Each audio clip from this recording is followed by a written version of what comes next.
Hello, everyone. Thank you so much for joining us for the Montana AHEC Scholars seminar today. We are so excited to see so many of your faces here. If you could, if your name isn't first name, last name, if you could rename yourself, that will really help us when we are taking attendance. And if you could also do the first two letters of your state afterwards as well, that will help us as we are going through which of our Montana scholars we need to give attendance to and those from other states. It will be kind of fun to see. We have a pretty good showing from Florida today, as well as Idaho. So thank you so much for being here. And if you all are not super familiar with Zoom, there are some controls at the bottom there. And I just want to point out that we do have closed captioning on today. So if that's something that you need, you can click more at the bottom of your screen and then turn captioning on there. So I will go ahead and turn it over to our presenters this morning, or this evening. So Mackenzie, if you want to take it over. Thank you so much, Mandy. Hello, everyone. My name is Mackenzie Jones, pronouns she, her. I'm a white woman with short blonde hair and glasses, and behind me is a spring scene, which if you're in Montana, that's kind of desirable at this time. So thanks for having us here. We're going to do short introductions across the team that's here to present with us. So I'll pass it over to Meg and then Aaron.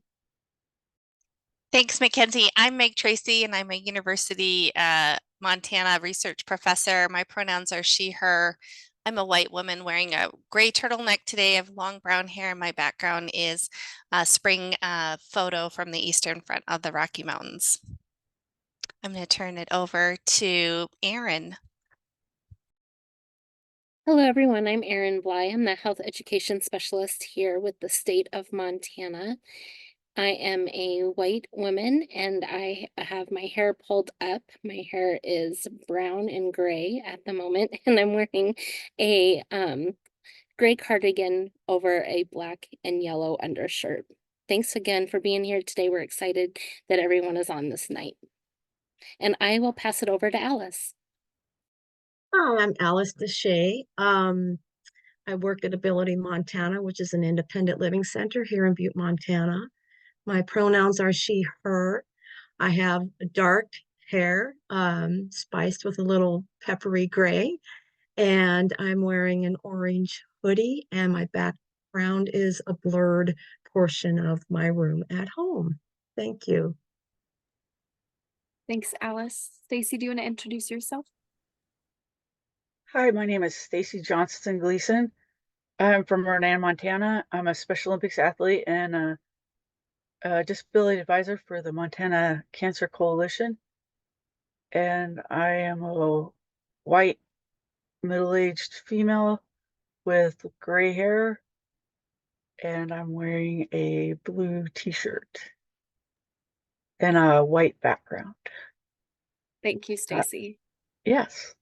And if you're unfamiliar with a visual description of what we gave, it supports anyone who is blind or low vision and doesn't have, or is off camera and doesn't have the same visual access that you might have if you're able to see our videos. And I also didn't really explain who we are. We are with the Montana Disability and Health Program. I'll go into a little more detail about that, but we're at the State Public Health Department in Montana, and I'm so happy to be here. So I will share my slides.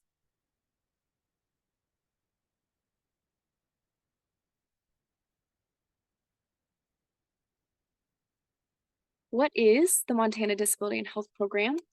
We are CDC funded. We have been funded since 2002 with cycles of grants. Our most recent one started in 2021, and we are a part of a 10-state collaborative that is also funded through the CDC. We have many projects that we work on, including training health professionals on working with people with disabilities, respectfully increasing their competence about the culture of disability and recognizing them as an empowered group of people.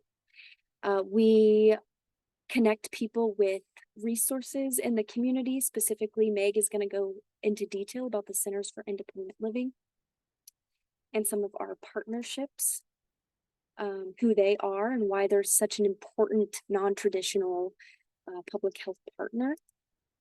We work with our chronic disease prevention and health promotion bureau programs here at the state. So for example, we have our diabetes prevention program, our arthritis program, asthma, cancer control, cardiovascular disease, tobacco cessation, quit line.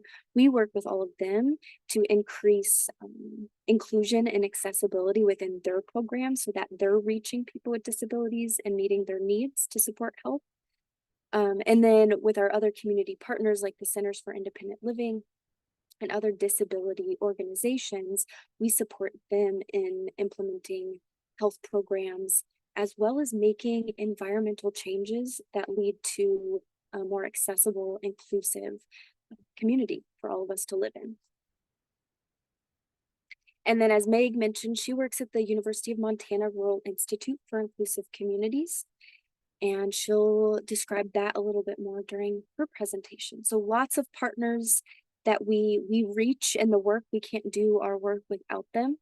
And we'll explain how we reach those partners and why that's relevant for us to explain today.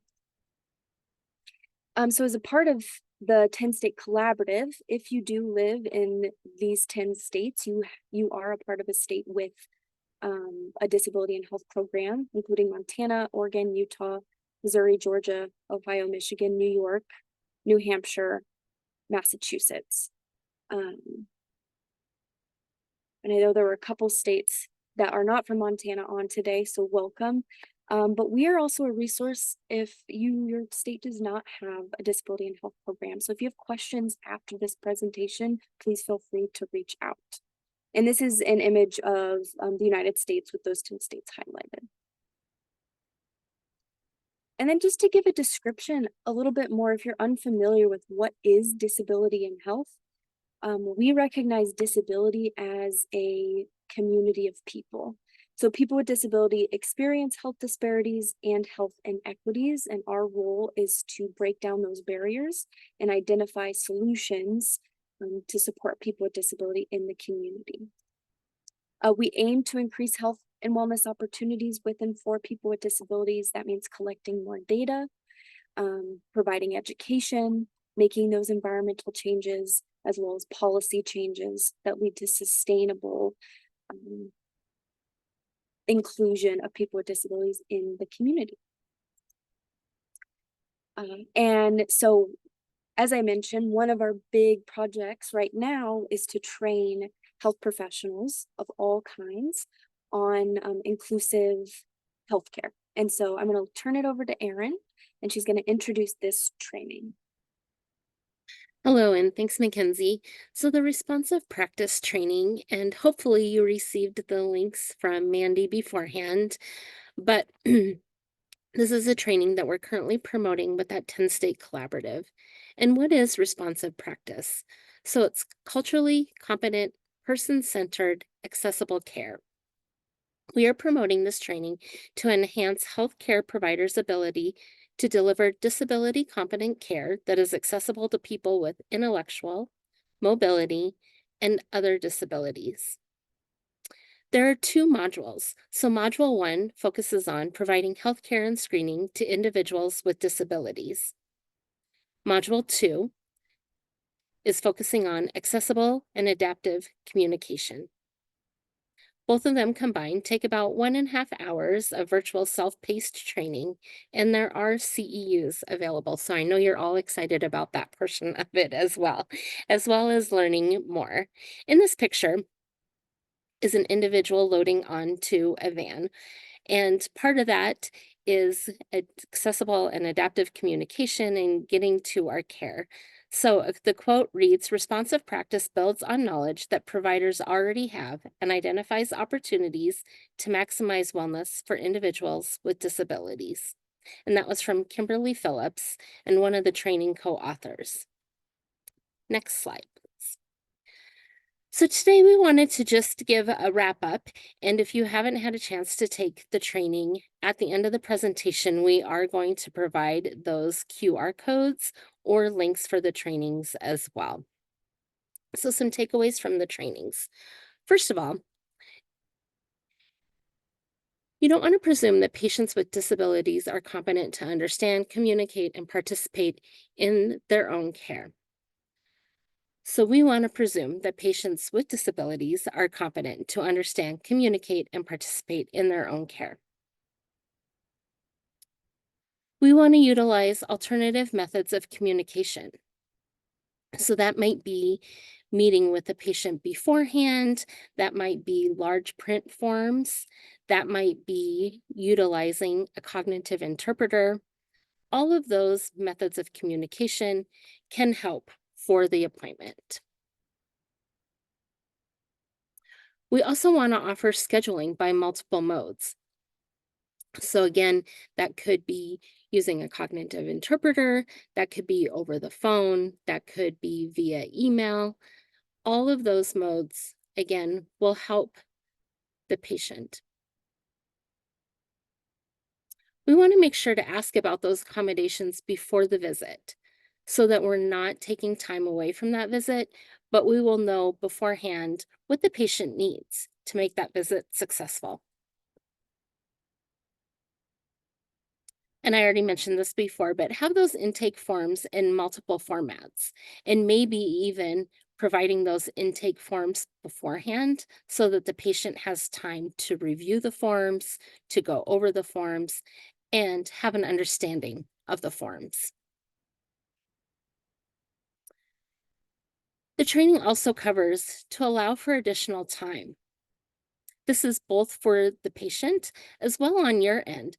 So being aware of billing and coding policies that you can use that you're allowing for that additional time, and then being reciprocated appropriately again for your time and for their time.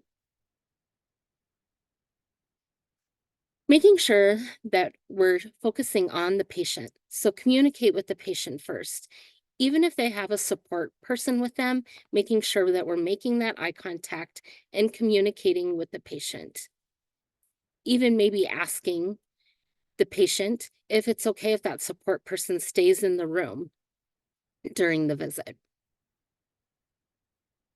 And then make sure after the visit that you provide an after visit summary in plain language. This could probably be both verbal and written. So making sure the patient understands and has directions to follow after they leave the visit that day.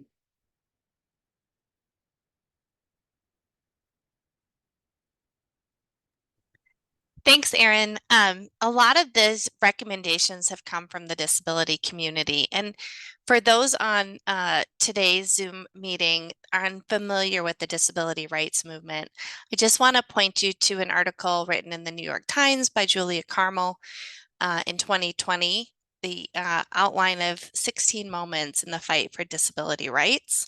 And a quote from that extensive piece, which is wonderful, is throughout the disability rights movement, the merging of communities has been the driving force behind major changes. So as people with disabilities have fought for their rights, they have entered into different spaces, and those communities then have merged with the disability rights movement. And I think that that's our hope for today for the training, that you in your clinic, in your practice, in your personal life, that you enter into the disability rights movement wherever you are, that you start to form relationships and shift your power to the community so that together you can build better patient-centered care experiences and healthier communities.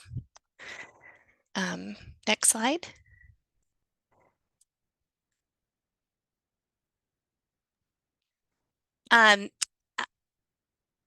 The organization that's at the core of where we are merging these different communities within the agenda for the disability rights movement. We can argue about that. We have some pretty fantastic advocacy organizations, but in every state, there are centers for independent living, and they're funded much like our area agencies on aging. Through the Administration on Community Living. They are the home of the disability rights movement. They do advocacy and support at all levels, meaning from the federal level down to the state, down to local jurisdiction, down to supporting individuals where they are. And people with disabilities as a priority population is a huge part of the work that they do, not working with a medical model that treats disability as something to be treated and fixed, but talking about people with disabilities as part of the community and an important priority population to be centering in any community change opportunities. I'm speaking with Alice here on the meeting, so I'm going to be checking in with Alice. Anything to add there, Alice?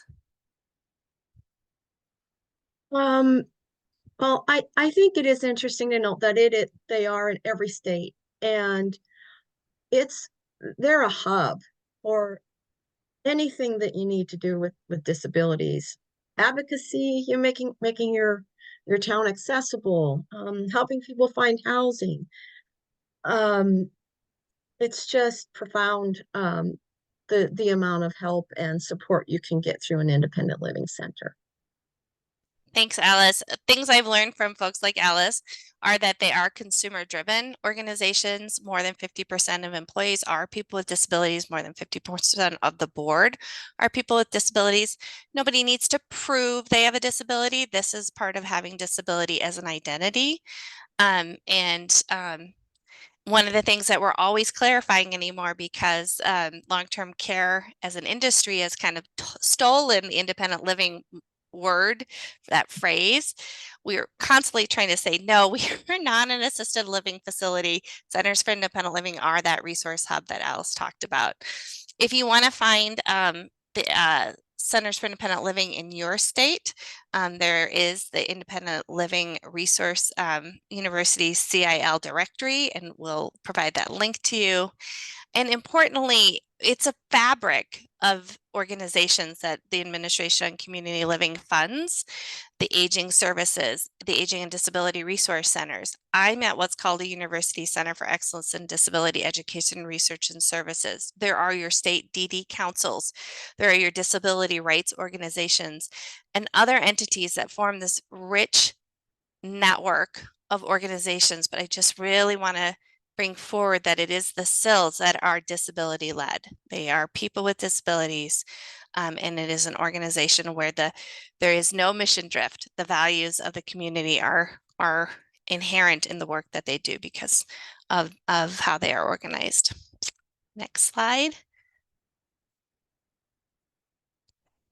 These are screenshots from a recent Administration on Community Living infographic, where there was a lot of work by our Centers for Independent Living to get at the heart of this misunderstanding of CILs as an independent living assistance center, like a residential.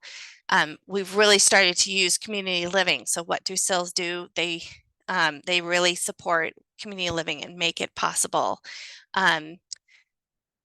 People with disabilities and older adults have the same opportunities to everyone else to choose for themselves where to live, earn a living, lead the lives they want, make decisions about their lives.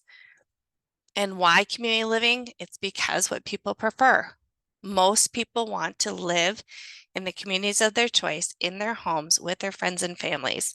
And it usually costs less. There are situations where maybe it costs more, but again, this is the United States and we center freedom and dignity in our decision making. It's a legal right. There's Supreme Court decisions, the Olmstead Act, for example, that mandates that states organize support so that people are supported in the least restrictive environments, and everyone benefits when everyone can contribute. That's the why. This next part of the infographic on the next slide just outlines the vast array of activities that Centers for Independent Living do to promote community living. So they are this kind of force multiplier for healthcare professionals. So when you give a care plan to your patient and they need to find resources to implement it and be successful in the health behavior changes that can improve their lives, they can rely on the Centers for Independent Living to help connect to local services, to assist with a job search, to teach local transit skills, to help with assistive technology, education about their legal rights. There's lots of work around peer mentoring and support at our Centers for Independent Living, moving from institutional settings back home, help with self-advocacy, school to career transitions, supporting healthy living, housing option assistance, and assisting with home accessibility. It's a large range of activities and supports that we do. And within a rural state like Montana, having Centers for Independent Living in this fabric of organizations all working to support each Montanan to live their best life, they are essential because they have subject matter expertise that makes all of this real for people with disabilities. Doing this work is a little different if somebody is blind. This is different if somebody uses a wheelchair. And Centers for Independent Living have the expertise to do this kind of work really effectively in our rural communities. So I just want to turn it back to Alice and see if there's anything to add. No, you covered it. I just, Alice, I was talking with our colleague, this is for everybody. This was a lot of work with our Centers for Independent Living to pull this infographic together. So this is brand new and we're happy to share it. I love that. And I'm like, yeah, we do that. We do that. Oh yeah, we do that. Every day is different. And we're going to talk next just a little bit about how we work, not necessarily in that direct service role they have in supporting individuals in the communities where they work, but working at that upstream level or that organizational community level to promote access in facilities and programs where our health resources are housed in rural areas. So these are slides about the MTH Accessibility Ambassador Partner Projects. And I think that the bullets must be animated. There we go. Our Accessibility Ambassadors Project were conceived in partnership with our Centers for Independent Living within this MTDH public health program and with community organizations. We started with fitness centers and really organizing with fitness centers and physical activity programs across the state to identify fitness centers that we thought could be more accessible and really provide opportunities for people to get those physical activity standards met, get those minutes in, get that for cardio and for strengthening. And we worked across the state in Montana with our CILs to assess for the accessibility of our fitness centers, including pools, and give action plans back to those fitness centers and support them to get grants and do staff training so that they could become more accessible and inclusive of people with disabilities. That's where we started with the Christopher and Dana Reeve National Paralysis Foundation grant. And then we moved out to mammography centers. We assessed every mammography center in the state with our Centers for Independent Living. And worked again with an action plan, resources, grants, training to make those mammography centers more accessible. When we started, they didn't know how important it was to have a mammography machine that lowered to a seated position to accommodate people who needed to sit for that screening. But by the end, they knew they all had one and that they were going to protect it. And that when they made changes and improvements in the equipment that they had, that would be an asset that they would protect, promote, and improve on. So we then moved to our community health centers and rural health clinics, which I'll talk about a little bit more. And then we also did safe routes to schools statewide.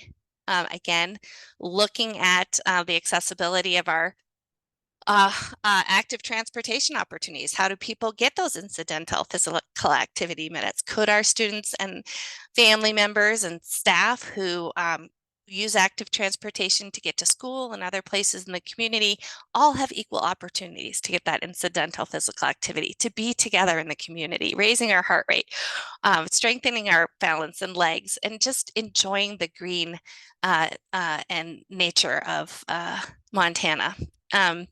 That took us into gardens and parks and playgrounds, as you can imagine, and started to doing that work with ourselves and assessing those places where we can really access health, and to do that in a more inclusive way of people with disabilities. And finally, we did a lot of work to promote accessible, affordable housing with our Centers for Independent Living, and we became the first state to require visitability standards, which include 3 features: zero-step entry into the home, wider doorways and hallways, and an accessible half bath on the main floor. All of our affordable housing streams application process requires developers to include those 3 features in all ground floor units, regardless of if those developments are covered under fair housing. So that includes single family homes, townhouses, and triplexes. And I just really am excited to just share this with you. I can't underscore enough what we have learned from working with our rural healthcare providers, how important they are to community change. And so leading on projects with our healthcare professionals in our rural communities and with our Centers for Independent Living to make the most of the funding that comes to those communities, or to get the funding to make our communities healthier places to live, is the role that our healthcare organizations and professionals have outside of the clinic. And it builds those relationships, I think, that carry forward into better patient-centered care. Next slide. This is from 2012. These are the clinics that our Centers for Independent Living and our teams help to assess with, again, the support of our community health centers and our rural health clinics. We got to 47 clinics statewide in a state, right? That's, if you were to put our border of eastern Montana on the eastern shore of the United States, our western border would stretch all the way through Ohio. It's a vast geography. And to get to all these facilities to do that on-site accessibility assessment using some pretty intense tools, some real expertise on our CIL's staff to do this work. We were so proud of our collaboration and really bringing that forward to the Health Resources Administration, Services Administration, as they were rolling out their capital improvement grant dollars to make facilities more important, to share all the barriers in these rural community health centers, the physical structural barriers, the need for better staff training, the need for more equipment to support accessible communications in these facilities, and then to have 3 of our community health centers be funded by HRSA to make all the capital improvements that were in the action plans that our CIL partners gave back to them. So that was super exciting, and that was all in 2012. The next slide is something we developed together just to highlight to our healthcare professionals, and I hope you all can just imagine with me as we move from the left to the right. We have 3 images that we adapted from a Department of Justice resource, highlighting that 76% of our community health centers and rural health clinics have a power-assisted, automatic, or low resistance door. So on this entrance route, if you can just imagine parking in that accessible parking spot with the access aisle, the ramp coming off the van and somebody in a wheelchair exiting, and then needing to independently navigate into the clinic, that in about 1 in 4 of our clinics, they would have needed assistance to get in. They could not have done that independently. 89.1% had a 0-step approach. So in about 1 in 10 of our clinics, people would be really questioning whether they could get into the clinic itself. And again, in a rural community, can we solve this? Of course we can, but our staff need to know that. The staff in the 1 in 10 facilities where they were making the best out of what they had to provide healthcare in the rural community where they were, those staff needed to say, is there anything that we can provide ahead of the appointment? Is there an accommodation that we can make? Our main entrance isn't accessible, but we do have an accessible door around the back. We can meet you there at the front and help you get into the back, which isn't usually open to the public. All of it can be solved, but we just needed to raise awareness of these barriers and then think about how to remove them. As we moved into the interior travel, we were excited because 100% had a continuous unobstructed hallway. And then when we looked to the exam tables, we did start to identify a best practice as we went to the rural health clinics and community health centers. And I wonder if where you are working, those on today's meeting, if you have an exam table or exam room or an exam table in your facilities that have this clear exam floor space around the exam room. Imagine a patient with a disability or a family member or a disabled physician needing to move around this exam space. Is there enough floor space for that kind of maneuverability? In our assessment in 2012, about a third of our facilities did not have an exam room that met that. Now, did all exam rooms have this? No, we worked with those clinics to identify the exam room that was the most accessible. And some did have one that they were really designating for people who had mobility devices and just needed that kind of support. We identified that some of the critical things that are needed to support people with disabilities, that there are the leg supports, about, again, 1 in 4 maybe did not have the leg supports on the exam table. And when we asked about that adjustable height exam table, where we wouldn't need to really be thinking about what the transfer needed to be, the height of the exam table could lower to the floor. Only about 1 in 5 had an adjustable height exam table. So the rest would have been really trying to manage whether or not to move the patient to the exam table to do the examination, as most people are trained to do and some of our standards of care map onto. For example, somebody who uses a wheelchair would then tell us that we just have our blood pressure taken while we're in our wheelchair. So meaning, in a very different position, or they might have a clinical breast exam, but not on the exam table. So it's just a very different opportunity for patients with disabilities because of this access barrier. And then I'll just mention the need for handrails. That has been identified as a critical design feature for the exam table, and we did not have that in many of our clinics in 2012.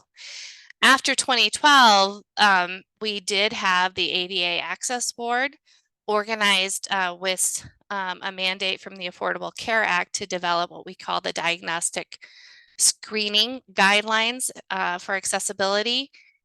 Those are published. They are not the law, but different healthcare organizations have adopted them as part of their procurement policy. They use those guidelines to decide what equipment they will buy and have in their clinics.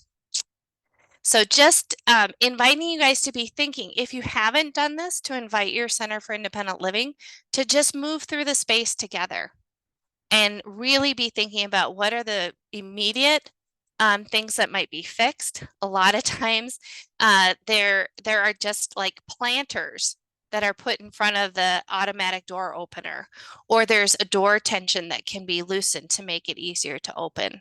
There can be an exam room that's quickly identified where there is maybe an adjustable height exam table, but people haven't thought about that cleared space around it. So I invite you to meet with your Center for Independent Living and invite them just to do a quick walkthrough of your space, your healthcare space. Next slide. And I just want to say things are changing all the time, right? We know our clinics have gotten better. We've been working with them to do that, and with the sustained partners of our Centers for Independent Living. In just this year, the National Institute on Minority Health and Health Disparities, we went from really having to talk about people with disability as a priority population to having this designation of people with disabilities as a population with health disparities, supported by NIH just this year. So change is slow, but it is happening, and you guys are a part of it. There are research opportunities for any of you who would be interested that are new and funded through NIH to be working in this space on how we promote better access to healthcare with people with disabilities. I'm going to say next slide. I think I'm turning it over at this point. Yay. Yep. Thanks. Thank you so much, Meg, for all of that information. And a transition I didn't provide was after Aaron gave the overview of the responsive practice trainings, we really want to emphasize that education like the responsive practice training is valuable. We hope you all take that training, but we also recognize that it's limited in and of itself, and that's why Meg went into how we can partner with the Centers for Independent Living, how we can make systems, environmental and policy changes in our community, because education can only get us so far, and then we need to do the work. And a lot of us in healthcare, public health, may not know how to do it, and that's why we need those disability partners, like the Montana Disability and Health Program, like the University of Montana Rural Institute for Inclusive Communities, and the SILS. Meg? Thanks, Mackenzie. I just want to share so much gratitude for Alice and Stacy for being here today, because I think what we want to convey is that the disability community has been doing a lot of education and awareness for decades. And so it is a lot to do these kind of trainings. It's a lot of mental work. We really are hoping you guys can commit to making a change wherever you have the opportunity. Because it is not just trying to increase awareness at this point. We are really wanting to see those changes made and barriers removed. So now we want to turn it over to, or I'm going to facilitate a conversation with Alice Deshay and Stacy Johnston Gleason. I will start with questions for Stacy, and then we'll move to Alice, and then we'll have some overlapping questions. Are you ready for me to ask the first question, Stacy? Yes. Okay. So Stacy, how did you choose your current health provider? My current one, I just lost my longtime one. So my current one I chose because of my neighbor recommended her. She's in our town, my town now. So And I that's- guess, Stacy, how did you choose your one that was in Great Falls, and why did okay. you drive to her? Okay, the one I had previously was, I first had her in Chester, Montana. So I lived in Chester, and she was there. And then I moved to several different other towns and just continued to go to her. And then she went to Great Falls, and I continued to go to her because she got to know me as a person. And when I went to appointments, she was prepared to see me. It wasn't like I went there and she was like, let's see, I'm seeing you for what today? It wasn't like that. It was like she already knew why I was coming in, and she was prepared to see me, and and it was, she was very personable and knew how to talk to me as a person, and got to know me as a person, and not just talk to me as just another patient. It was more like she knew me. And because of that, she ended up saving my life because of serious medical things. One, cancer, one, I had PEs. I had like 5 in my lungs. And she figured it out before something serious happened. And because of talking to me and stuff, she figured it out. And it was all because I think she knew who I was, and she knew that it wasn't me being lazy and not exercising and stuff, she knew there was something seriously wrong with me, and not just,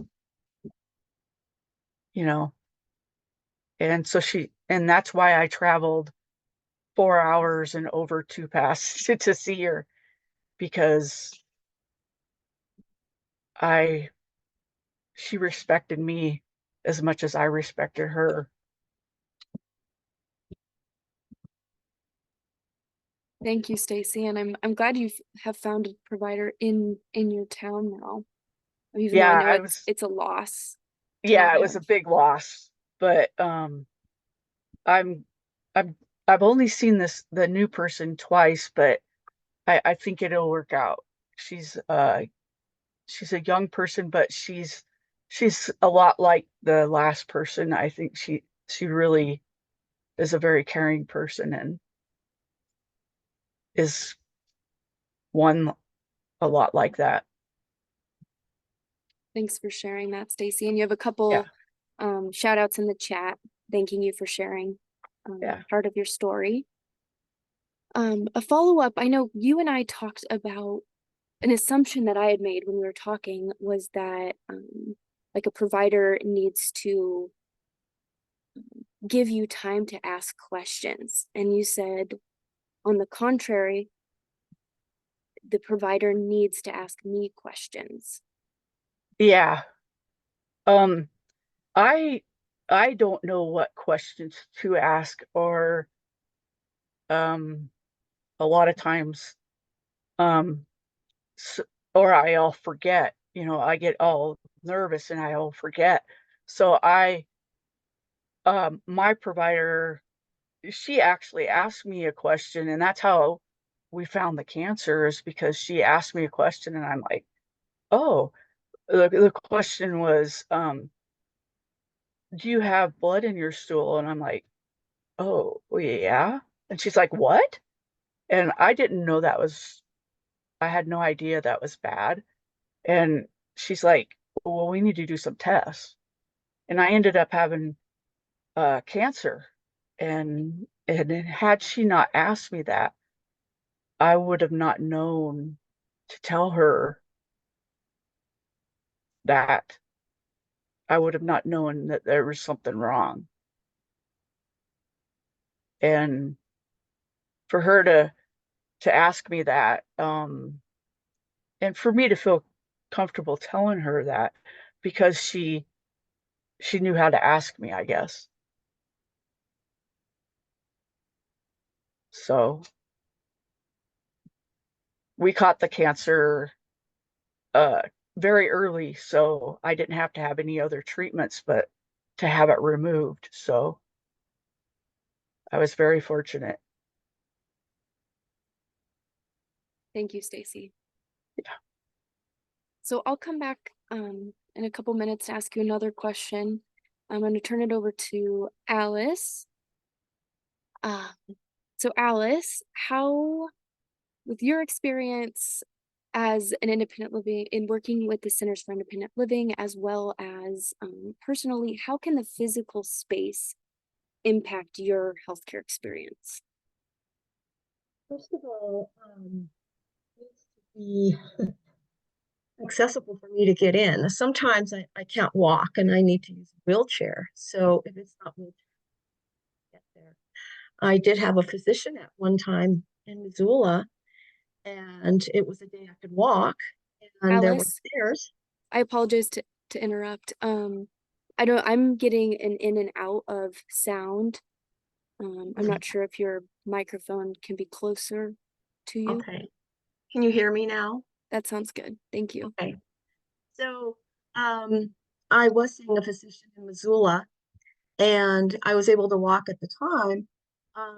But then I needed to use a wheelchair, and I hadn't really noticed that it had no ramp. I assumed that there was a ramp in the back, and he had no ramp. And I spoke to him about that, and he said he wasn't interested in putting in a ramp.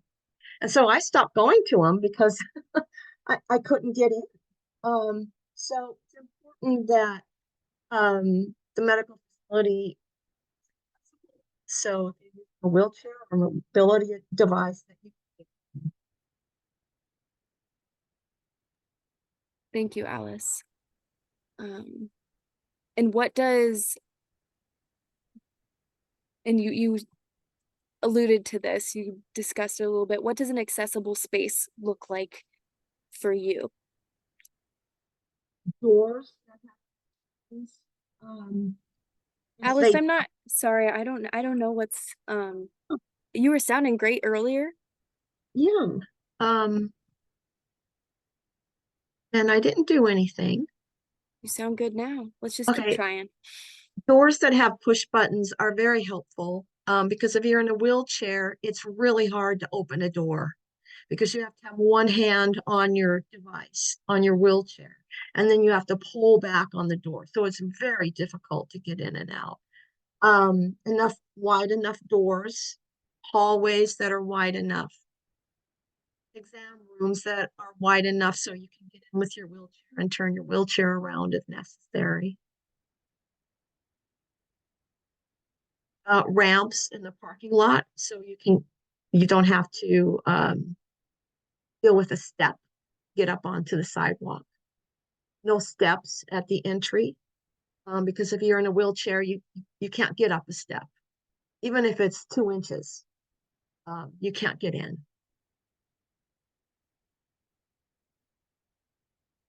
Thank you, Alice. You're welcome. In addition to the physical space, we talked about you being the expert of your health. What does that mean to you, and how can healthcare providers respect this? No, I have a very rare disease. And because of that, I've had to do a lot of studying and I've lived through it since the day I was born. And I am an expert. I know about my disease. So I appreciate that my healthcare provider works as my partner and acknowledges that I am an expert and I work with them, and I need to be respected as an expert of my own body and my own disease. And if I'm not treated that way, I will find a different provider. Fortunately, I usually have very good providers that treat me with respect and understand that. Thank you, Alice. Mhm.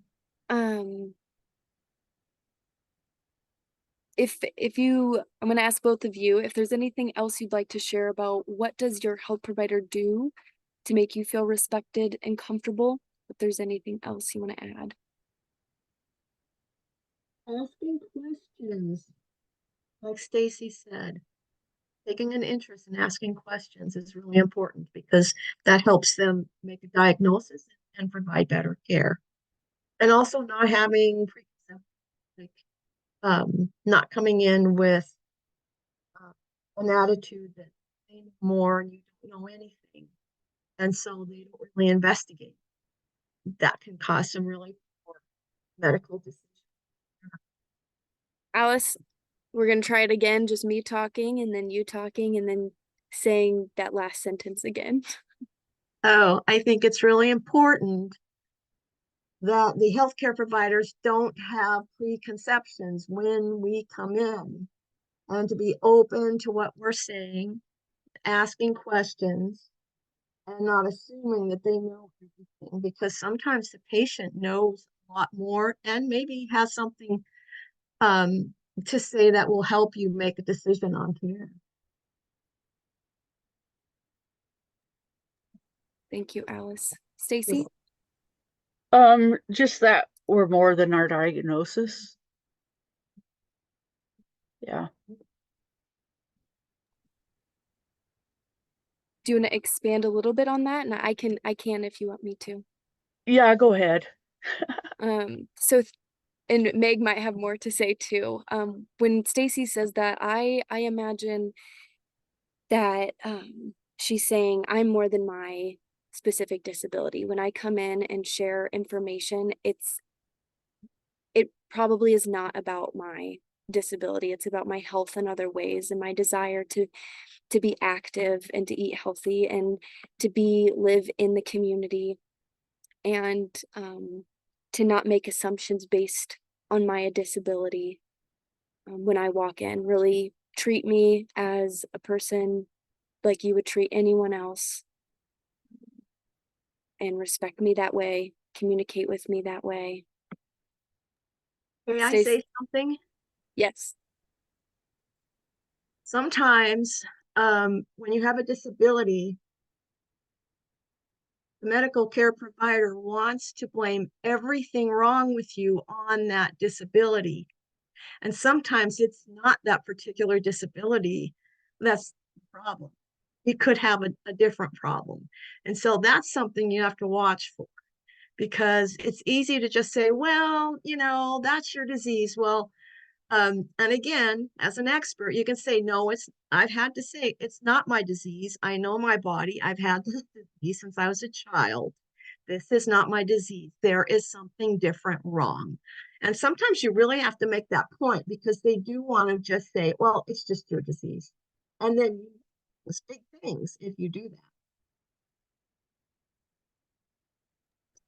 Yeah, and this is Megan. I might just offer the International Classification of Functioning Disability and Health, which is in the classification systems in the World Health Organization with the ICD codes. It's a different way of organizing to provide services and supports with people. And what it does is it really says, if you're talking about a diagnosis or a difference in body structure, yes, that's something to be thinking about. But really, what activities are important for the person to be doing every day? How do they want to be participating in their life? And how can you as a healthcare professional come in, regardless of who they are, to make sure they have those opportunities to do what they want? And disability, it can again be something somebody has tremendous pride in, that it is not necessarily the disease or the diagnosis. It is who they are. It's the community they belong in. It's the movement they're a part of, and they have a tremendous amount to be proud of. So really trying to think as a healthcare professional, some people's bodies are different. They look different. They're structured differently. Sometimes they have impairments in their systems within their body, and that means that they're going to function a little differently. And I, as a healthcare professional, can support them to optimize all of that so they can perform the activities they want, live in the communities where they are with the people they care about. So I'm just really just trying to keep those things kind of separate, and try and avoid, as Stacey has said, treating that person as the diagnosis. They are a person who has dreams and goals and activities they do every day. This is Mackenzie again. We have less than 7 minutes to finish this out today. Letting everyone know, I will be sending out these slides to Mandy for her to forward. We have a lot of resources at the end of the slide deck we want you to be able to have access to. Before I close this out, I wanted to ask, does anyone have any questions? We may not be able to answer them all today, but especially if you have a question for Alice or Stacy, we'd be happy to take that. And if they want to think on it and provide you an answer later, we can do that. But we'll give you a moment to put something in the chat or raise your hand.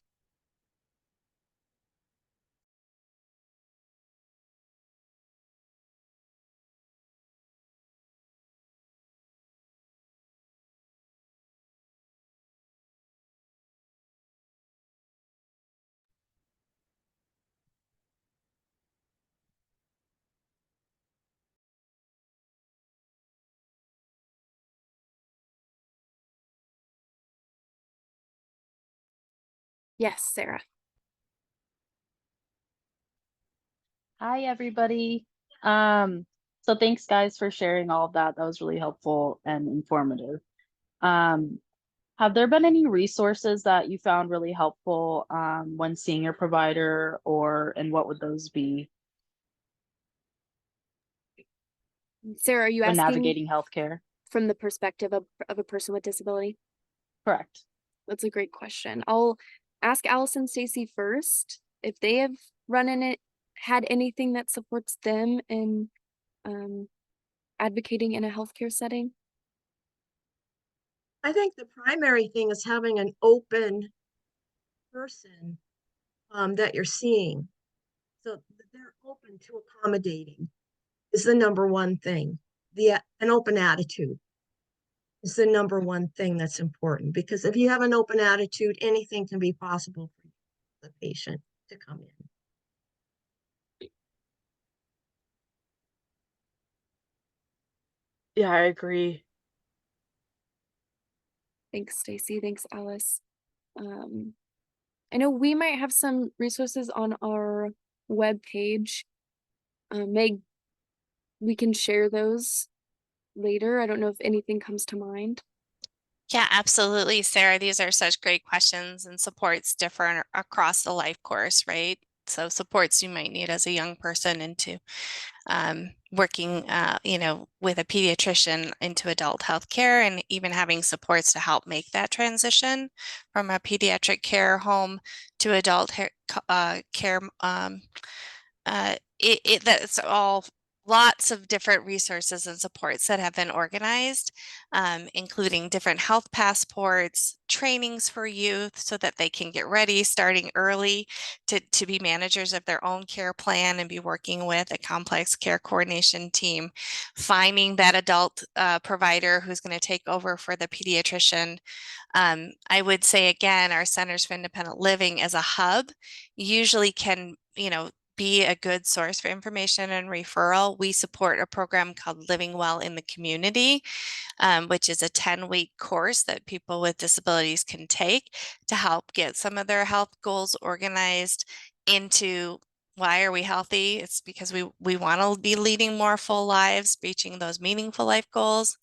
As part of that 10 weeks, there is a whole section on being a good patient advocate that leverages peer support in a group setting to get that support, because it sometimes, right, you've had bad experiences with the healthcare professional. And not only do you need that resource, the checklist, the planning tool, you need that peer support to get you back in an active patient advocacy role. So I'll also mention June Kales is a national disability leader, and her Making Preventative Healthcare Work for You is a wonderful resource. And she has others as well, including guidelines for what you as a person with a disability needed to do during the pandemic to make sure that you were protected as you moved into these hospitals that were in a surge situation, and that you were treated fairly. So just lots of resources, great questions, Sarah. But again, just have to say, to navigate that rich landscape of resources, Centers for Independent Living, as well as our family to family organizations, University Centers for Excellence, that can really help you navigate and find what might be best for you.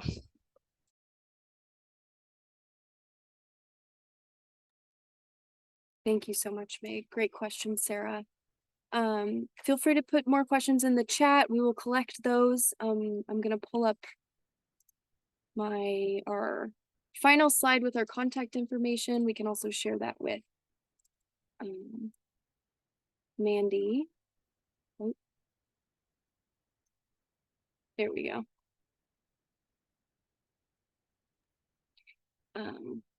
Please reach out if you have questions.